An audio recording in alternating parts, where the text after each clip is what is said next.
عید کی نماز کا طریقہ حنفی فقہ کے مطابق، پہلے اس طرح نیت کیجئے، میں نیت کرتا ہوں 2 رکعت نماز عید الفطر یا عید الاضحیٰ کی، 7 6 زائد تکبیروں کے، واسطے اللہ کے، پیچھے امام کے، پھر کانوں تک ہاتھ اٹھائیے اور اللہ اکبر کہہ کر حسب معمول ناف کے نیچے باندھ لیجئے اور ثنا پڑھیے، پھر کانوں تک ہاتھ اٹھائیے اور اللہ اکبر کہتے ہوئے لٹکا دیجئے، پھر ہاتھ کانوں تک اٹھائیے اور اللہ اکبر کہہ کر لٹکا دیجئے، پھر کانوں تک ہاتھ اٹھائیے اور اللہ اکبر کہہ کر باندھ لیجئے، یعنی پہلی تکبیر کے بعد ہاتھ باندھیے، اس کے بعد دوسری اور تیسری تکبیر میں لٹکائیے اور چوتھی میں ہاتھ باندھ لیجئے۔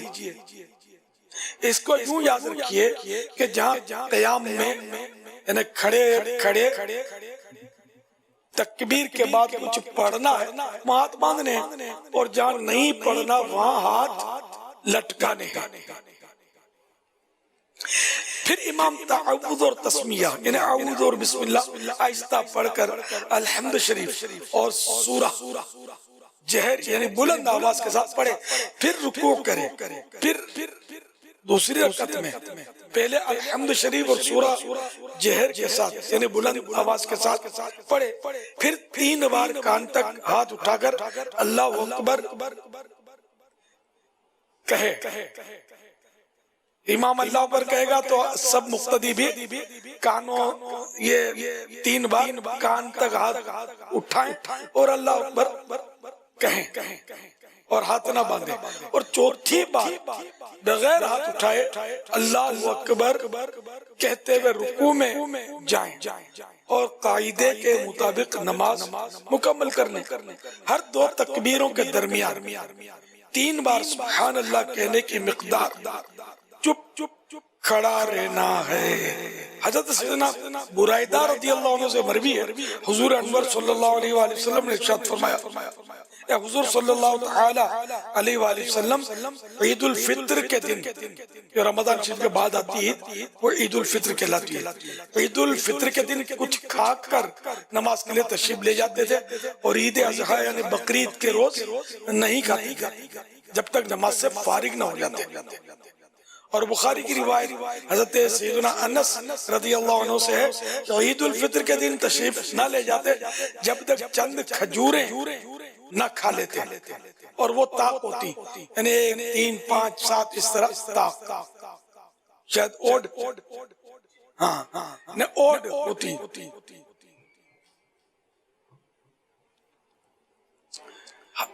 حضرت سیدنا ابو ہریرہ رضی اللہ عنہ سے حضرت سیدنا ابو ہریرہ رضی اللہ عنہ سے روایت ہے، اللہ کے پیارے نبی صلی اللہ علیہ وآلہ وسلم عید کو یعنی نماز عید کے لیے ایک راستے سے تشریف لے جاتے اور دوسرے راستے سے واپس تشریف لاتے، راستہ بدل کر۔ پہلی رکعت میں امام کے تکبیریں کہنے کے بعد مقتدی شامل ہوا تو اسی وقت تکبیر تحریمہ کے علاوہ مزید 3 تکبیریں کہہ لے، اگرچہ امام نے قراءت شروع کر دی اور 3 ہی کہے، اگرچہ امام نے 3 سے زیادہ کہیں، اور اگر اس نے تکبیریں نہ کہیں کہ امام رکوع میں چلا گیا تو کھڑے کھڑے نہ کہے بلکہ امام کے ساتھ رکوع میں جائے اور رکوع میں تکبیریں کہہ لے، اور اگر امام کو رکوع میں پایا اور غالب گمان ہے کہ تکبیریں کہہ کر امام کو رکوع میں پا لے گا تو کھڑے کھڑے تکبیریں کہے، پھر رکوع میں جائے، ورنہ اللہ اکبر کہہ کر رکوع میں جائے اور رکوع میں تکبیریں کہے۔ پھر اگر اس نے رکوع میں تکبیریں پوری نہ کی تھی کہ امام نے سر اٹھا لیا تو باقی ساقط ہو گئیں، یعنی بقیہ تکبیریں اب معاف ہو گئیں، اور اگر امام کے رکوع سے اٹھنے کے بعد شامل ہوا تو اب تکبیریں نہ کہے بلکہ امام کے سلام پھیرنے کے بعد جب اپنی بقیہ پڑھے اس وقت کہے، اور رکوع میں جہاں تکبیر کہنا بتایا گیا اس میں ہاتھ نہ اٹھائے، اور اگر دوسری رکعت میں شامل ہوا تو پہلی رکعت کی تکبیریں اب نہ کہے، بلکہ جب اپنی فوت شدہ پڑھنے کھڑا ہو اس وقت کہے۔ دوسری رکعت کی تکبیریں اگر امام کے ساتھ پا جائے یعنی تو بہتر، ورنہ اس میں بھی وہی تفصیل ہے جو پہلی رکعت کے بارے میں مذکور ہوئی۔ اچھا، اب عید کی جماعت کسی کو نہ ملی تو کیا کرے؟ امام نے نماز پڑھ لی اور کوئی شخص باقی رہ گیا، خواہ وہ شامل ہی نہ ہوا تھا یا شامل تو ہوا مگر اس کی نماز ٹوٹ گئی، تو اگر دوسری جگہ مل جائے عید کی نماز تو پڑھ لے، ورنہ بغیر جماعت کے نہیں پڑھ سکتا۔ ہاں، بہتر یہ کہ یہ شخص 4 رکعت چاش کی نماز پڑھے۔ اچھا، عید کے خطبے کے احکام۔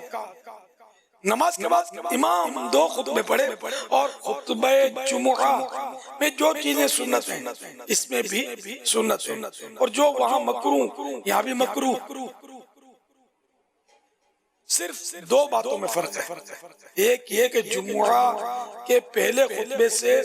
پیشتر، یعنی پہلے خطبے سے پہلے خطیب کا بیٹھنا سنت تھا، اور اس میں یعنی عید کے خطبے میں نہ بیٹھنا سنت ہے۔ دوسرے یہ کہ اس میں پہلے خطبے سے قبل 9 بار اور دوسرے کے پہلے 7 بار، اور ممبر سے اترنے کے پہلے 14 بار اللہ اکبر کہنا سنت ہے، اور جمعہ میں نہیں۔ تو یہ تو خطیب کے لیے تکبیریں کہنا، عام لوگوں کے لیے نہیں۔ صلو علی الحبیب صلی اللہ علیہ محمد۔ تو یہ یاد رہے کہ جمعہ کا خطبہ ہو یا عید کا خطبہ ہو یا نکاح کا خطبہ ہو، یہ سب کا سننا فرض ہے۔ باتیں کرنا حرام اور جہنم میں لے جانے والا کام ہے، یہاں تک کہ خطبے کے دوران چلنا بھی نہیں ہے، ادھر ادھر منہ پھرا کے دیکھنا بھی گناہ ہے، چاہے عید کا خطبہ ہو چاہے نکاح کا خطبہ ہو، چاہے جمعے کا خطبہ ہو۔ نکاح کے خطبے میں شاید لوگوں کو ادھر ادھر حساب کتاب بہت ہوتا ہوگا، سب اب تک جس نے بھی کیا یہ توبہ کرے، کان لگا کر سننا، آواز نہیں بھی سمجھ آ رہی، عربی خطبہ بھلے نہیں سمجھ آ رہا، سر جھکا کے بیٹھے رہے اور سنیں، ورنہ گناہ گار ہوں گے۔ ادھر ادھر دیکھیں گے، بات چیت کریں گے، کسی کو بلائیں گے، کسی کو جگہ دیں گے، کچھ بھی حرکت نہیں کرنی ہے۔ خطبہ سننا ہے، چاہے نکاح کا ہو۔ بقرعید میں بھی لوگوں کو خطبے میں جلدی ہوتی ہے، بھاگم بھاگ کر رہے ہوتے ہیں، نہیں سننا ہے۔ قربانی کرنا بھی کار ثواب ہے، تو خطبہ سننا بھی تو کار ثواب ہے، بلکہ خطبہ نہ سننا تو ابھی آپ نے سنا کہ خطبہ سننا، خطبے کے لیے رکنا سنت ہے، خطبہ سن کے جائے، خطبہ سنے بغیر ہی چلا گیا تو اس کی سنت چھوٹی۔